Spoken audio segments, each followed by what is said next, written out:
les gens de l'industrie pharmaceutique, c'est comme les gens du pétrole ou c'est comme les gens des Voilà. banques. Leur boulot, c'est de Mmh. faire du fric et Mmh. faire du fric dans des délais très courts. N'hésitez pas à liker la vidéo si elle vous plaît. Et si vous êtes nouveau sur la chaîne, n'oubliez pas de vous abonner et d'activer la notification pour ne rater aucune de nos prochaines vidéos. Allez, on commence.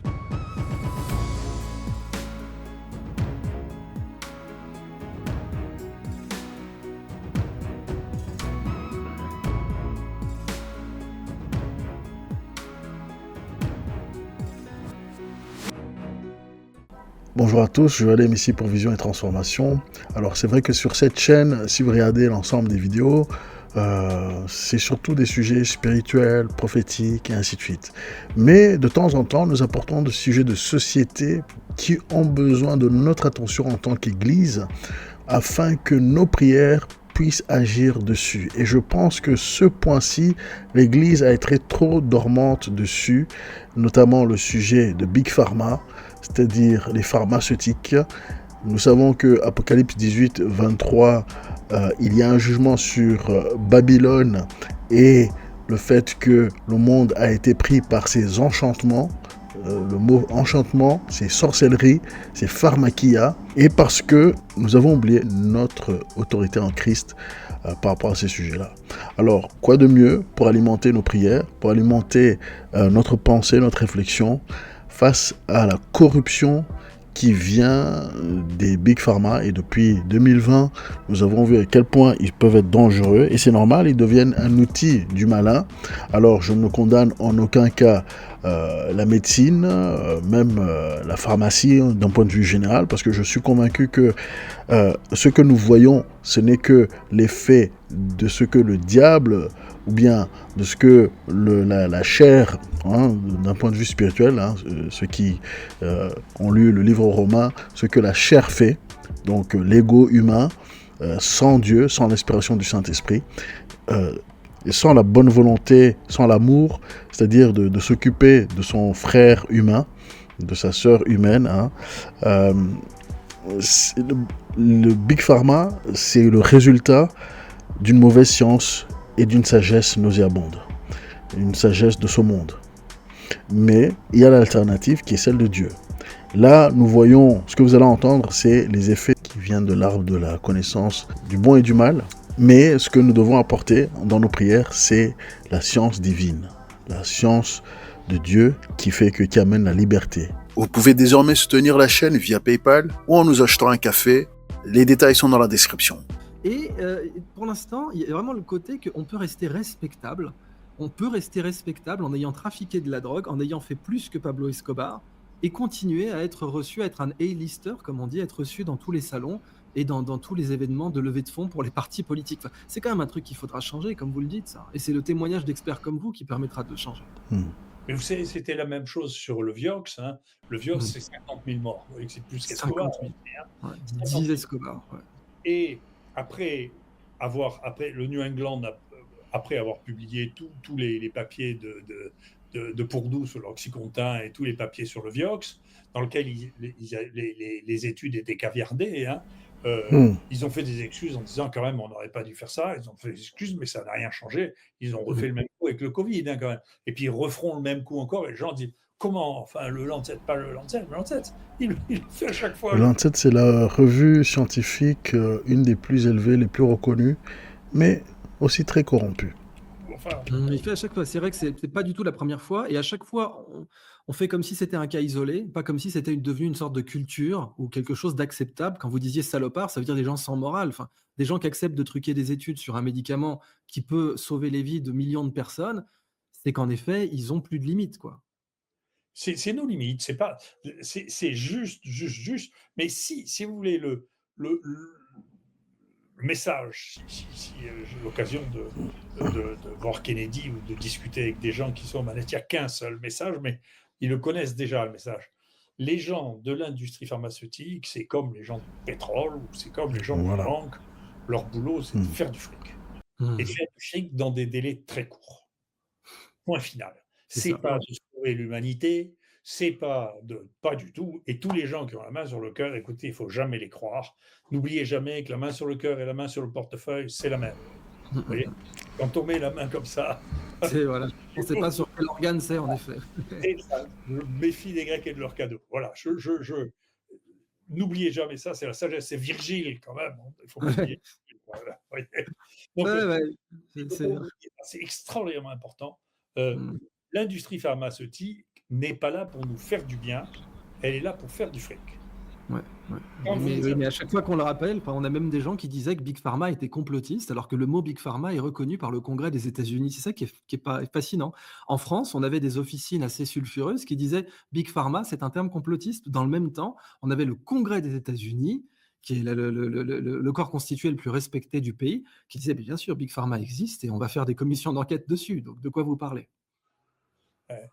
Non, non, Ouais. c'est comme ça. Après, vous savez, les inventions de mots pour vous catégoriser ou vous blacklister ou truc, C'est déjà fini, hein, ouais, c'est oui, déjà c'est pas mais juste avant de passer aux questions, on va vous poser souvenez-vous, Sartre disait: «Tout anticommuniste est un chien».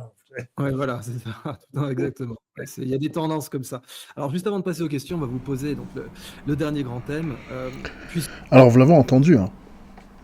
Nous allons passer à une autre séquence, mais je veux rappeler, je vous montre ceci pour que ça puisse aiguiser vos prières et que ça fasse partie des prières régulières. Ces institutions doivent mourir. Je ne dis pas que les gens qui les tournent doivent mourir, ils doivent se repentir, mais les institutions qui sont faites comme ça, qui amènent la mort et qui motivent l'appât de l'argent, c'est l'arbre de la connaissance du bien et du mal qui est en pleine action et nous savons où elle mène à la mort.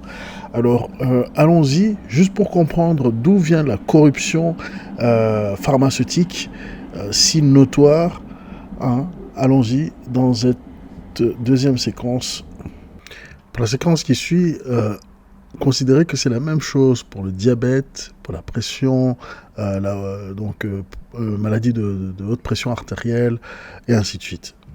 Perchnik. Donc, si vous mmh, voulez, on peut pas, les humains finissent par s'exprimer. Regardez, on avait une monarchie absolue. Vous croyez que ça empêchait les papiers de circuler sur Marie-Antoinette? mmh, C'est les papiers qui circulaient sur Marie-Antoinette qui ont fait qu'à la fin, elle a été décapitée, la malheureuse. Je ne sais pas ce qu'elle avait fait, mais c'est mmh, le nombre de papiers, de billets, on appelait ça des billets, qui circulaient sur Marie-Antoinette à Paris, c'était absolument colossal. Est-ce qu'elle était censée faire? Est-ce qu'elle était censée dépenser? Qui étaient ses amants? J'en sais rien.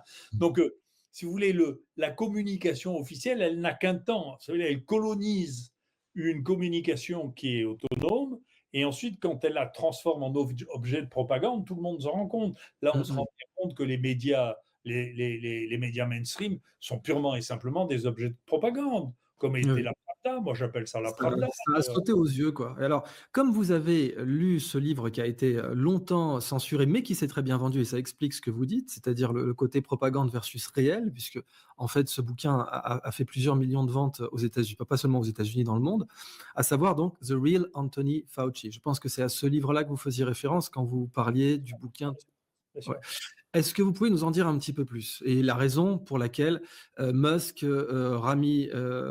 Ramaswamy, Vivek Ramaswamy et RFK entendent bien, dès qu'ils arriveront au pouvoir, poursuivre Anthony Fauci?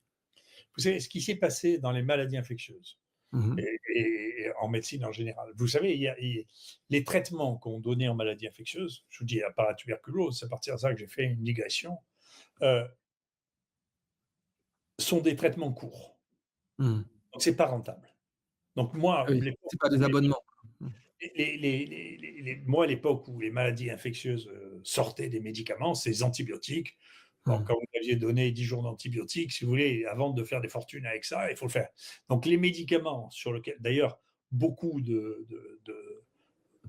d'industries pharmaceutiques ont complètement abandonné les antibiotiques et ils ne les reprendront que si c'est les États qui les financent après leur avoir Mmh. fait croire qu'on avait besoin de nouveaux antibiotiques, ce que je ne crois pas.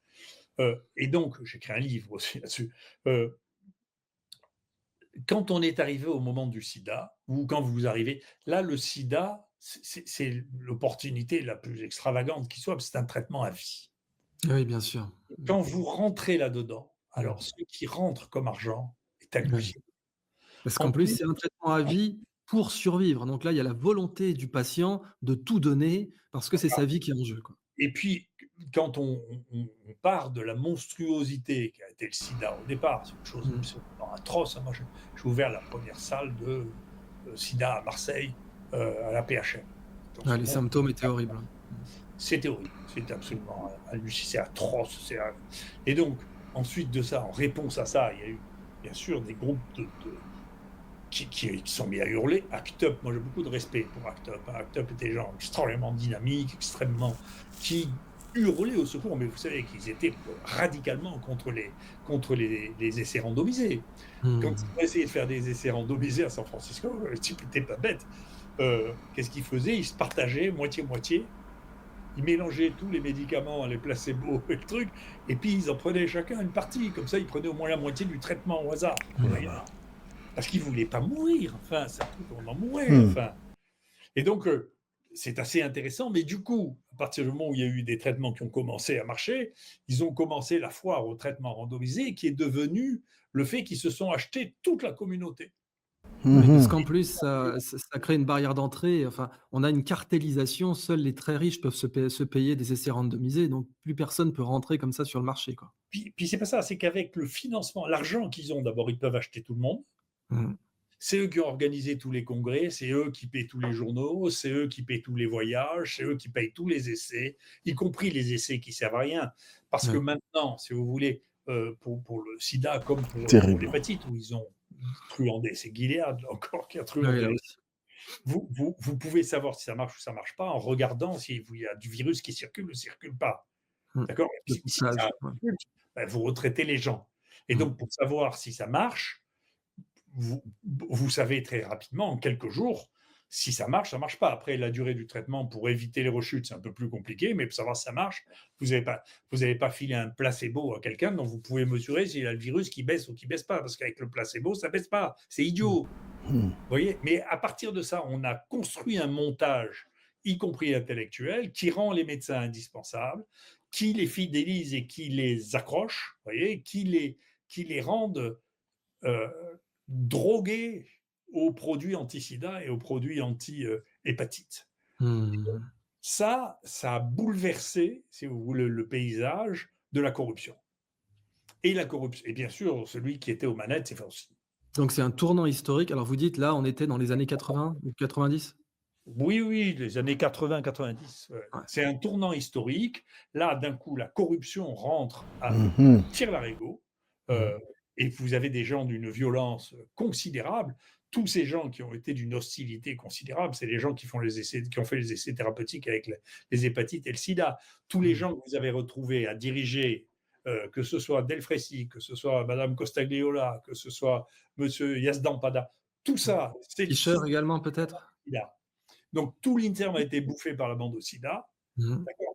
Tout ce qu'ils appellent le reacting et tout ce qu'ils appellent maintenant la lutte contre les maladies émergentes, c'est la bande au sida. Et la Mmh. bande au sida, elle est profondément compromise par la nature de ses relations avec l'industrie pharmaceutique. Et vous voyez que même quand il s'occupe d'Ebola, qu'est-ce qu'il faisait? Yazdan-Pada, il essayait de recycler déjà le remdesivir, ça n'a pas marché, ça les a tués. Et le remdesivir, ils ne savent pas qu'en foot, ça ne marche pas sur le sida, donc ils ont essayé sur l'Ebola, maintenant ils ont essayé sur ça, ils ont toujours ça dans leur tiroir. On ne sait pas s'il y a un autre virus, ils Rappelez-nous, rappelez-nous s'il vous plaît, quand vous étiez à l'IHU, est-ce que vous avez, pris connaissance des prix du Remdesivir? Genre un traitement Remdesivir, ça coûte combien aux contribuables? je sais pas, mais c'est très cher, hein. Surtout, Ouais. c'est très dangereux en termes de soins, puisque il faut perfuser les gens. Hmm. Oui, Et c'est ça. donc, En plus, c'est dangereux, oui, bien sûr, oui, c'est une perfusion, donc il y a c'est plein de maladies nosocomiales possibles. tout le problème des perfusions.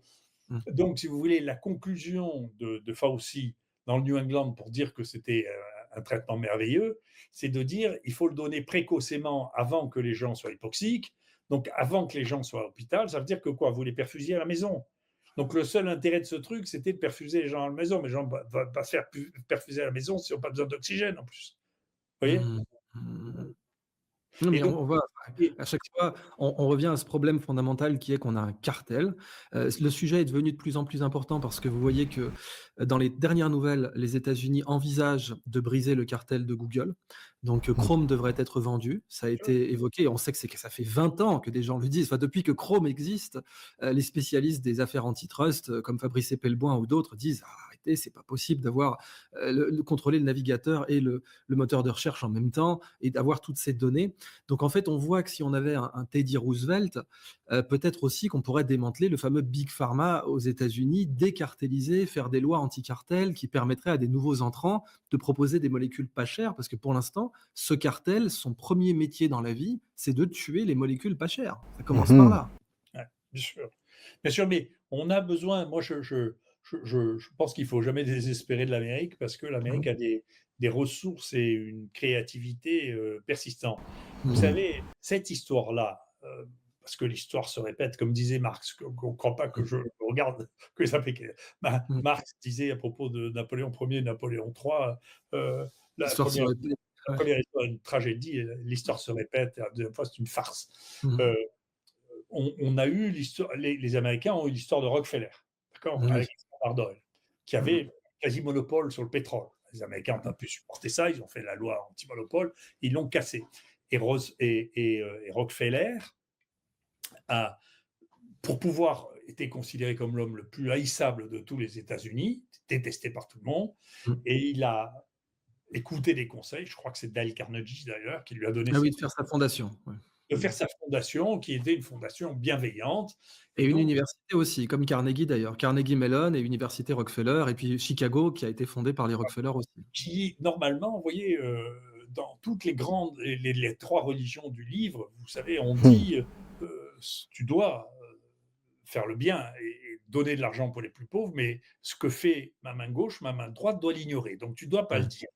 Donc, quand tu fais une fondation à ton nom pour dire, regardez, je fais le bien, il faut se méfier de savoir ce que c'est. En réalité, ça fait deux choses. Bill Gates, c'est une copie des Rockefeller de ce point de vue-là. Ouais. Il a suivi le. Après, ce qui a été fait, le deuxième truc génial, moi j'ai appris quand j'ai fait mon postdoc aux États-Unis, c'est les crimes en col blanc, dont le conflit d'intérêts était un des éléments, des clés qu'on n'a jamais bien compris en France. Les gens, quand vous leur dites qu'il y a un conflit d'intérêts, disent non, non, j'arrive très bien à faire la part, bien sûr, c'est évident, on sait qu'on fait la part. Et ce qu'a fait Bill Gates, c'est le cheval de Troie. Vous vous souvenez, Timéo Danaos, je me méfie des Grecs, surtout quand ils font des cadeaux. Et donc, avec sa fondation, d'abord, il a commencé par économiser des impôts. Deuxièmement, sa fondation, regardez comme je suis gentil, je suis bon, il colonise l'OMS, il colonise les uns et les autres, toujours au niveau de je suis bon, mais ça, c'est ma main gauche, mais ma main droite qui le sait, elle achète du Gilead, elle achète du BioNTech. Il a gagné énormément d'argent. C'est ça qui est fou, c'est que sa philanthropie l'a rendu plus riche. Il a doublé sa fortune depuis qu'il fait plus que de la philanthropie. C'est quand même un coup. C'est étrange. C'est le cheval de Troie. Vous voyez, avec le cheval de Troie, il a dit, son cheval de Troie, c'est ses fondations. Regardez, je vous fais un cadeau. C'est quelque chose que j'offre aux dieux. Et les Troyens le font entrer, cette malheureuse Cassandre, essaye de les convaincre qu'il ne faut pas faire rentrer le cheval de Troie dans Troie, parce que ça n'est pas un cadeau, c'est les Grecs qui le donnent. Vous voyez ? Et donc, des faux cadeaux. C'est pas du tout l'intention de faire des cadeaux aux Troyens, pas du tout. C'est intéressant que vous parliez de Bill Gates parce qu'en effet, on voit qu'il a suivi exactement le même modus operandi que les Rockefeller. D'abord, il avait eu une affaire antitrust qui l'avait discrédité. On se rappelle qu'à l'époque, c'était l'ennemi public numéro 1. Enfin, c'était juste avant Ben Laden, bien sûr, mais avant, on se rappelle du film Matrix. Vous vous rappelez Matrix dedans, Neo, il joue un employé de Microsoft, en fait. Alors, ils disent pas Microsoft parce qu'ils avaient peur d'un procès. C'était un film à petit budget, le tout premier. Enfin, petit budget, c'est modéré, mais bon, c'est pas comme les deuxièmes, quoi. Et donc, ils disent, vous êtes dans une grande entreprise de software. Et à l'époque, tout le monde savait de qui on parlait. Parce que Bill Gates était devenu haï, les auditions parlementaires. En plus, il risquait la prison, le bonhomme. Enfin, c'était grave ce qui lui était arrivé. Et grâce à, en effet, maintenant, les médias ne disent que du bien de lui. C'est très curieux. C'est un héros, c'est quelqu'un de remarquable. C'est être complotiste que d'envisager qu'il ne veuille pas le bien de l'humanité. C'est quelqu'un, c'est un super-héros, en quelque sorte. Il y a un culte de la personnalité dans beaucoup de médias sur Bill Gates qui est assez comparable à celui qui a suivi les Rockefeller quand ils ont fait leur fondation. Oui, mais c'est pareil. Il y a une autre, je m'excuse, je ne vais pas vous parler latin à chaque fois, mais il y a une autre locution latine qui est très significative, il s'appelle asinus asinum fricat. C'est-à-dire les ânes se frottent entre eux. Donc, moi, je pense que les journalistes et les politiques comprennent beaucoup mieux Bill Gates, qui ne comprend rien du tout à la médecine et à l'épidémiologie, qu'ils ne comprendraient ce que je leur dis moi, vous voyez. On va s'arrêter là parce que sinon ça serait trop long. Mais que ce soit Bill Gates, Pfizer, d'autres compagnies de pharmaceutiques, vous l'avez très bien compris, ces gens ne veulent pas notre bien. Ils veulent s'enrichir, ils veulent avoir des capacités hors normes financières et ils les ont parce que c'est par la peur. C'est par la peur, c'est par la superfuge, c'est par l'enchantement, comme nous le lisons dans Apocalypse 23, lisons. Et donc, ça dit, on commence au verset 22, « Et l'on n'entendra plus chez toi les sons des joueurs de harpe, des musiciens, des joueurs de flûte, des joueurs de trompette. On ne trouvera plus chez toi aucun artisan d'un métier quelconque. On n'entendra plus chez toi le bruit de la meule. La lumière de la lampe ne brillera plus chez toi. Et la voix de l'époux et de l'épouse ne sera plus entendue chez toi, parce que tes marchands étaient les grands de la terre, parce que toutes les nations ont été séduites par tes enchantements, et parce qu'on a trouvé chez elles le sang des prophètes et des saints et de ceux qui ont été égorgés sur la terre. » Si vous regardez dans la version Darby, c'est donc parce que tes marchands étaient des princes en la terre et parce que tes empoisonnements, toutes les nations ont été séduites. Enchantement, empoisonnement, c'est le mot pharmakia, le même mot que sorcellerie. Les empoisonnements, ils sont là au quotidien, au sens figuré qu'au sens propre. Et nous devons vraiment être conscients de ce qui se passe. Ces gens ne veulent pas notre bien. Nous devons prier contre ces entreprises, ces fondations, parce que comme je vous l'ai dit, la fondation Rockefeller, la fondation Bill Gates, tous ces tests qu'ils font, allez demander en Inde ce qu'ils pensent de Bill Gates et de sa fondation. Plus de 400 000 enfants qui ont été, leur vie a été endommagée ou même certains sont morts, stérilisés, toutes sortes d'effets secondaires par les vaccins et les inoculations que la fondation Bill Gates les a apportés. Méfiez-vous de ceux qui vous apportent du bien. Il faut toujours se méfier. Nous avons vu pendant le Covid, ils sont venus, ah oui, il faut être vacciné, il faut avoir tous ces traitements, mais nous voyons déjà les résultats aujourd'hui. C'est pas terminé, parce que la propagande elle est forte, le mensonge est grand, et les empoisonnements sont au sens figuré, donc par le mensonge, mais au sens propre aussi, par les injections et par leur volonté de nuire. C'est pour ceci que je vous apporte ce document, ces extraits. Je vous conseille de suivre vraiment en totalité cet entretien qui apporte beaucoup de réponses à comprendre qu'est-ce qui se passe derrière. Ils veulent l'argent, ça on le sait, mais nous devons aussi prier pour que Dieu apporte sa justice à ces personnes, à ces institutions, et que ceux qui sont fautifs, les méchants, ceux qui vivent seulement par l'arbre de la connaissance du bien et du mal et qui apportent la mort, qu'ils soient jugés, que Dieu les visite. Ils peuvent vivre une repentance comme Nabuchodonosor, par exemple, qui pensait que tout était grâce à lui, mais non. C'était parce que Dieu l'avait donné la capacité à faire ces choses, à que son royaume soit grand. Mais son royaume a été détruit par la suite. Mais il est passé par un temps où il a été rendu humble. Et ensuite, il a reconnu le Dieu de Daniel. De la même manière, ces grands, ces personnes qui sont sur la terre et qui veulent contrôler ce que nous consommons, Bill Gates, lui, il veut que vous mangiez des insectes seulement. Non, si vous voulez manger des insectes, allez-y, mais pas parce que lui, il a dit. Il y a tellement de choses qui se passent en ce moment que nous devons prier contre ces choses et nous avons l'autorité de Christ. Tant que l'Église est là, nous pouvons créer des havres de paix, nous pouvons créer des situations qui font que ces gens ne prospèrent pas plus qu'ils ne devraient. Je suis convaincu, c'est parce que l'Église est dormante sur ces sujets-là que rien ne se passe, que justice n'est pas faite. Les efforts des humains sont là. Ce que Robert F. Kennedy va faire sera sûrement utile, mais sans nos prières, ça ne va pas aller loin. L'Église doit vraiment prendre son autorité. Le royaume de Dieu, il s'agit de montrer l'autorité de Christ. Il s'agit de le démontrer. Quand Dieu nous demande d'intercéder, de prier, c'est parce que nous créons dans l'espace et dans le temps des lieux où Dieu peut appliquer sa volonté. Et sans ça, les choses passent et le mal gagne. Parce qu'eux-mêmes sont influencés par des entités, par des principautés, comme le dit Éphésiens 6. Il s'agit toujours de ce combat, mais dans chaque domaine. Allez, à très bientôt.